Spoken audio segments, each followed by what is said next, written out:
நிறைய பேர் வீடியோ பார்க்குறீங்க ஆனால் லைக்கே பண்ண மாட்டேங்கிறீங்க. ஆனால் தயவு செஞ்சு உங்களோட ஃபியூ மினிட்ஸ் ஸ்பெண்ட் பண்ணி ஒரு லைக் மட்டும் இந்த வீடியோக்கு போட்டுட்டு அதுக்கப்புறமா வீடியோவை பார்க்க ஆரம்பிங்க. உங்களுக்கு வேற எதனா ஒப்பீனியன் இருந்தா அதை கமெண்ட்ல சொல்லுங்க. அதே மாதிரி சேனலுக்கும் மறக்காம சப்ஸ்கிரைப் பண்றீங்க. வாங்க வீடியோக்குள்ள போலாம். ஹன்சு அவ வீட்டில் இருக்கிற அந்த அம்மா குழந்தை டிராயிங்கை ஃப்ரேம் போடுறதுக்காக கடைக்கு எடுத்துட்டு போறா. அந்த போட்டோ பார்த்த கடைக்காரரும் ரெடி ஆகிறதுக்கு ஒரு 3-4 நாள் ஆகும்னு சொல்றாரு. அப்ப அவளுக்கு ஒரு ஃபோன் கால் வருது. கியோனோட ஹெல்ப் மூலமா ஹன்சு அவ அக்காவை பத்தி டீடைல்ஸை இன்வெஸ்டிகேட் பண்ண சொல்லிருப்பா. அந்த இன்வெஸ்டிகேட்டரை மீட் பண்றா. அவரும் உன்னோட அக்காவை பத்தியான டீடைல்ஸை ஊர் ஃபுல்லா நான் கேட்டு பார்த்துட்டேன். யாருமே அந்த மாதிரி ஒரு டேட் ஆஃப் பர்த்ல அந்த பேர்ல ஒரு பொண்ணு இருக்கிறதா சொல்லவே இல்லை. அம்மாவை பத்தி தேடிட்டு வந்த பொண்ணுன்னு விசாரிச்சிங்களா? அது மூலமா கூட க்ளூ கிடைக்க வாய்ப்பு இருக்குல்லன்ட்டு ஹன்சு கேக்குறா. நான் அதை பத்தியும் விசாரிச்சுட்டேன். அவ்வளவு சின்ன வயசு பொண்ணு யாருமே இந்த ஊருக்குள்ள வரலையா அப்படின்ட்டு அவன் சொல்றான். ஆனா ஹன்சு இல்ல, கண்டிப்பா என்னோட அக்கா இந்த ஊருக்கு வந்திருக்கா அப்படின்ட்டு அடம் பிடிக்கிறா. உங்களோட அக்கா இந்த ஊருக்கு வந்திருந்தாலும் நிறைய பேருக்கு தெரியறதுக்கு முன்னாடியே இந்த ஊரை விட்டு காலி பண்ணி போயிட்டு இருக்காங்க. போலீஸ் உங்களுக்கு ஹெல்ப் பண்ணா அது வேற மாதிரி போகும். ஆனா ஒரு சிவிலியனா என்னால இவ்வளவு தூரம் தான் ட்ராக் பண்ண முடிஞ்சது.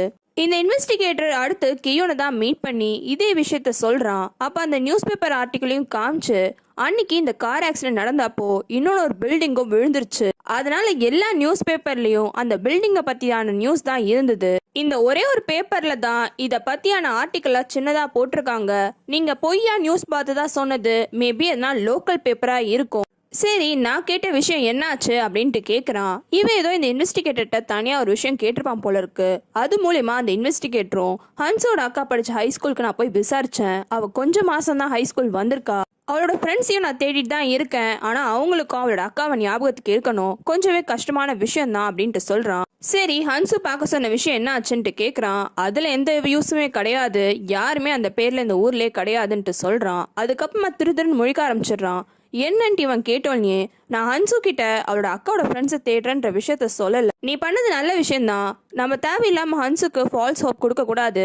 எதனா நம்மளுக்கு கிடைச்சதுன்னா அதுக்கப்புறமா நம்ம ஹன்சு கிட்ட சொல்லிக்கலான்ட்டு கியூன்னு சொல்றான். பார்க்கும் போலீஸ் ஸ்டேஷன்ல ஹெட் ஆஃபீஸர் கிட்ட ஹைஜீன் பத்தி விஷயம் எல்லாம் சொல்லிட்டு இருக்கான். ஹைஜீன் ஊருக்கு வந்து 3 மாசத்திலே வாலண்டியர் ஒர்க்ல ஜாயின் பண்ணிட்டா. ஜூலை மாசம் யூனோட பார்ட்டிக்கு ஸ்பெஷல் கேர்டேக்கரா அவ ஜாயின் பண்ணிருக்கா. அடுத்த மாசமே அகாடமில யூனாவோட அம்மா கூட அவளுக்கு செம ஃபைட் நடந்திருக்கு. அந்த சண்டைக்கு அப்புறம் கிட்டத்தட்ட 1 மாசம் அவ காணாம போயிருக்கா. இப்ப நீ என்ன சொல்ல வர? யூனாவோட அப்பாக்கும் அவளுக்கும் இருக்க அஃபேர் வெளியில வந்தோடனே அவ காணாம போயிட்டான்னு நீ சொல்றியான்ட்டு கேக்குறான். அந்த விஷயத்துக்கும் இந்த கேஸுக்கும் எதனா ரெலவெண்ட் இருக்கான்ட்டு பார்க்க டவுட் படுறான். ஆனா ஹெட் ஆஃபீஸர் கண்டிப்பா ஒரு கொலை நடக்குதுன்னா எதனா ஒரு சின்ன விஷயம் தான் அதுக்கு மெயின் புள்ளியா இருக்கும். இது கூட மெயின் பாயிண்டா இருக்கலாம்ல. பார்க்குக்கு இருந்தாலுமே இந்த சீட்டிங் விஷயம் சின்ன விஷயம் தானே, இதனால கொலை நடக்குமான்னு யோசிச்சுட்டே இருக்கான். ஹெட் ஆஃபீஸரும் பார்க்கிட்ட, இங்க பாரு, இவங்க எல்லாரும் நம்ம கேள்வி கேட்கும் போது உண்மையே சொல்ல மாட்டேங்கிறாங்க. நீ என்ன நினைக்கிற? அவங்க அப்பா இப்படி சீட்டிங் பண்ணதுனால தான் உண்மையை மறைக்கிறாங்க நீ நினைக்கிறியா? கண்டிப்பா கிடையாது. வேற ஏதோ ஒரு விஷயம் இருக்குன்ட்டு சொல்றான். அவ போலீஸ் ஸ்டேஷனுக்குள்ள யாரோ வராங்க. யாரோ ஹெல்ப் கேட்டு வந்திருக்காங்கன்னு இவங்களும் திரும்பி பாக்குறாங்க. ஆனா வந்து அவங்களும் நான் தான் ஹைஜீனோட அம்மா அப்படின்ட்டு சொல்றாங்க. உடனே இவங்களும் தனியா கூட்டிட்டு போய் அவங்கள உட்கார வச்சு ஹெட் ஆஃபீஸரும் ஹைஜீனோட அம்மா உட்கார வச்சு ஹைஜீனோட கேஸை பத்தி எல்லாத்தையும் சொல்றாரு. அதுக்கப்புறமா ஹைஜீனோட பாடியை பார்க்கணும்னா வேணா உங்களை கூட்டிட்டு போறோம். ஆனா உங்களால ஹைஜீனோட மூஞ்செல்லாம் பார்க்க முடியாது. பாடி ஃபுல்லா டீகம்போஸ் ஆகி வெறும் ஸ்கெலிட்டன் தான் இருக்கு. அதனால உங்களுக்கு எந்த யூஸ்மே கிடையாதுன்ட்டு சொல்றான். ஹைஜீனோட அம்மாவுக்கு கொஞ்சம் கோவம் வந்துருது. இருந்தாலும் தன்னோட பொண்ணோட சிச்சுவேஷன் இப்படி ஆயிடுச்சுன்னு ஃபீல் பண்றாங்க. யூனாக்கு என்ன ஆச்சுன்னு தெரியல. பஸ்ல ஏறி அவளோட ஆன்ட்டியை பாக்குறதுக்காக வரா. அந்த மெடிக்கல் ஷாப் லேடி கடையை மூடிட்டு போனதுனால கடைக்கு வெளியில நின்று வெயிட் பண்ணிட்டு இருக்கா. அப்ப ஹன்சுவும் அந்த பக்கமா போகும்போது யூனாவை வீட்டுக்கே கூட்டிட்டு போயிடுறா. ஹன்சுக்கு இப்பதான் தெரிய வருது அந்த மெடிக்கல் ஷாப் லேடி தான் யூனாவோட ஆன்ட்டின்னு. சரி, உன் ஆன்ட்டியை பார்க்க வந்த, அவங்க இல்ல, நான் வேணா உன்னை கூட்டிட்டு போய் வீட்டுல விடட்டான்னு கேக்குறா. ஆனா அதுக்கு யூனா, இல்ல, என் பாட்டி திரும்பி வந்துட்டாங்க, சும்மா தொல்லை பண்ணிட்டே இருப்பாங்க, எனக்கு வீட்டுக்கு போறதுக்கே இஷ்டம் இல்லைன்ட்டு சொல்லிடுறா. அப்பதான் இவ அந்த பெயிண்டிங் இல்லைன்றதையும் கவனிக்கிறா. எங்கன்ட்டு கேக்குறா. ஆனா ஹன்சு அதுக்கு அந்த பெயிண்டிங்கை ஒரு இடத்துல கொடுத்துருக்கன்ட்டு மட்டும் சொல்றா. யூனா அப்படியே வீட்டை சுத்தி பார்க்கும் போது அப்ப அவ கண்ல அந்த ஹார்ட் நெக்லஸ் படுது. உடனே ஓடி போய் அந்த நெக்லஸ் எடுத்து, இது ஹைஜீன் மிஸ்ஸோடது, உங்களுக்கு எங்க கிடைச்சது அப்படின்ட்டு கேக்குறா. ஹன்சுக்கு ஒரு நிமிஷம் பக்குன்னு ஆயிடுது. இந்த நெக்லஸா கீழ இருந்து எடுத்தேன் அப்படின்ட்டு சொல்றா. இந்த நெக்லஸ் அங்கதான் விழுந்திருந்ததா? பாவம் ஹைஜீன் மிஸ் இது காணாம போயிடுச்சுன்னு சொல்லிட்டு ரொம்பவே ஃபீல் பண்ணாங்க. இந்த நெக்லஸ் பார்க்கவே ரொம்ப கியூட்டா இருக்குல்ல. இது ஹைஜீன் மிஸ்ஸும் அவங்க தங்கச்சியும் ஒன்னா வச்சிருந்த நெக்லஸா. சின்ன வயசுல 2 பேருமே போட்டிருந்தாங்களாம். ஹைஜின் மிஸ்க்கு தங்கச்சிலாம் இருக்காங்களான்னு ஹன்சு கேக்குறா. ஆமா, இது கப்பிள் நெக்லஸ். ஒரு ஹார்ட் இங்க இருக்கு, இன்னொன்னு ஹார்ட் அவங்க தங்கச்சி கிட்ட இருந்துதான். யூனா இப்படிலாம் சொல்லும் போது ஹன்சுக்கு அவளோட அக்காவோட ஞாபகம் தான் வருது. யூனாவும் அந்த நெக்லஸ் எடுத்து போட்டுக்கிறா. போடும்போது ஹன்சு கிட்ட ஹைஜின் மிஸ்ஸோட அப்பா அம்மா 2 பேருமே வேலைக்கு போயிடுவாங்களாம். அதனால ஹைஜின் மிஸ் தான் அவங்க தங்கச்சிய குழந்தை மாதிரி பாத்துப்பாங்களாம். யூனா சொல்ற ஒரு விஷயத்த கேட்கும் போதும் ஹன்சுக்கு அவளோட அக்கா கூடயும் அவ ஃபேமிலி கூடயும் இருந்த விஷயம் தான் ஞாபகத்துக்கு வருது.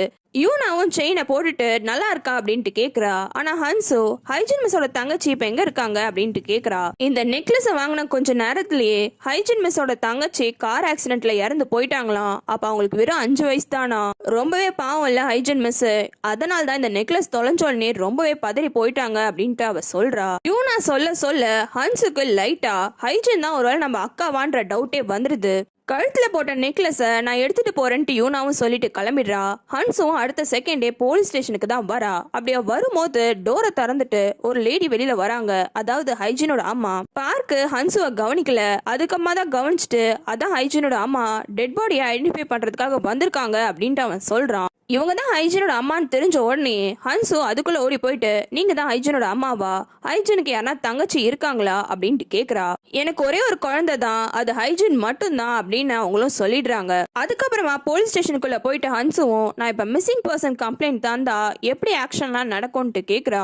இவளோட அக்காவை நினைச்சுதான் இவ இவ்வளவு ஃபீல் பண்றான்ற விஷயம் பார்க்குக்கு புரியுது. அதனால நீ கவலைப்படாத, கொரியா கனடா மாதிரி பெரிய கண்ட்ரிலாம் கிடையாது, சின்ன கண்ட்ரி தான். உங்க அக்கா எங்க இருந்தாலும் நம்ம சீக்கிரமா கண்டுபிடிச்சிடலான்ட்டு சொல்றான். சரி எனக்கு ஒரு ஹெல்ப் பண்றியா, எனக்கு ஹைஜினோட பர்த்டே தெரியணும் அப்படின்ட்டு கேக்குறா. ஹைஜினோடதா, அவளுக்கு உனக்கு என்ன சம்பந்தம்ட்டு இவன் கேக்குறான். இல்ல கொஞ்ச நாளா சில விஷயம் நடந்துகிட்டே இருக்கு, அதெல்லாம் எனக்கு கேட்கும் போது ரொம்பவே கன்ஃபியூசிங்கா இருக்கு, அதனால தான் தெரிஞ்சுக்கிறதுக்கு கேக்குறேன். ஆக்சுவலா ஒருத்தவங்க பெர்மிஷன் இல்லாம அவங்க பர்சனல் டீடைல்ஸ்லாம் வெளியில சொல்லக்கூடாது. ஹைஜின் இறந்து போயிட்டாலும் அதே ரூல் தான் ஃபாலோ பண்ணணும்ட்டு பார்க்கு கொஞ்சம் தடுமாறிட்டே சொல்றான். சரி February 29, 1984 இந்த பர்த்டேவான் மட்டும் செக் பண்ணி சொல்லுன்ட்டு கேக்குறா. ஹைஜினோட ரெக்கார்ட்ஸை பார்க்கும் செக் பண்றான். நீ சொன்னதுல 1984 மட்டும்தான் உண்மை, ஆனா ஹைஜின் ஆகஸ்ட் மாசம் பிறந்திருக்கா, அவ்வளவுதானா, உங்க கன்ஃபியூஷன் எல்லாம் போயிடுச்சா அப்படின்ட்டு கேக்குறான். ஹைஜினோட அம்மாவை ஹெட் ஆபீசர் அந்த டெட் பாடியை காமிக்கிறதுக்கு தான் கூட்டிட்டு போயிருப்பான். இவங்களும் அந்த டெட் பாடியை பார்த்துட்டு ஹைஜின் என் குழந்தை உனக்கு எப்படி ஒரு சுச்சுவேஷன் ஆயிடுச்சுன்னு ஃபீல் பண்ணி அங்கேயே மயக்க போட்டு விழுந்துடுறாங்க. ஊர்ல அவ்வளவு பெரிய பிரச்சனை நடந்துட்டு இருக்கு. ஆனா யுஞ்சிக்கு இன்னொன்னு ஒரு குழந்தை வேணும்ன்றது தான் பெரிய பிரச்சனை. அதை பத்தி அவளோட ஹஸ்பண்ட் கிட்ட பேசுறா. இன்னொரு பக்கம் ரூம்ல யூனா நல்ல தூக்கத்துல இருக்கா. அவ கழுத்துல அந்த ஹைஜினோட நெக்லஸ் இருக்கு. அப்படி அவ தூக்கத்துல இருக்கும் போது அவளால ஒழுங்கா தூங்க முடியல. யாரோ ஒருத்தவங்க திடீர்னு பின்னாடில இருந்து வந்து அவ கழுத்தை நெரிக்கிறாங்க. இவளும் தூக்கத்துல இருந்து எழுந்துக்கிறா. எழுந்தா அந்த கை காணாம போயிடுது. ஆனா அங்க நிக்கிறது ஹைஜின் அப்படி நிக்கிறத பார்த்தோன்னே யூனாவும் ஹைஜின் கிட்ட போறா. அப்ப ஹைஜின் கையை நீட்டுறா. யூனாவும் அவளோட கையை நீட்டுறா. 2 பேரும் ஒரு செகண்ட் கையோட கை பிடிச்சுக்கிறாங்க. கொஞ்ச நேரத்துல ஹைஜினும் கையை விட்டுட்டு அப்படியே இருட்டோட இருட்டுல மறைஞ்சு போயிடுறா. 2 பேரும் கையோட கை பிடிக்கும் போது இவ ஏதோ யூனாவோட கையில வச்சிடுறா. யூனாவும் கையை ஓபன் பண்ணி பார்த்தா உள்ளுக்குள்ள இருக்கிறது ஹைஜினோட உடஞ்சு போன நீலு. உங்களுக்கு வேற சீரிஸ் பார்க்கணும்னா கமெண்ட்ல சொல்லுங்க.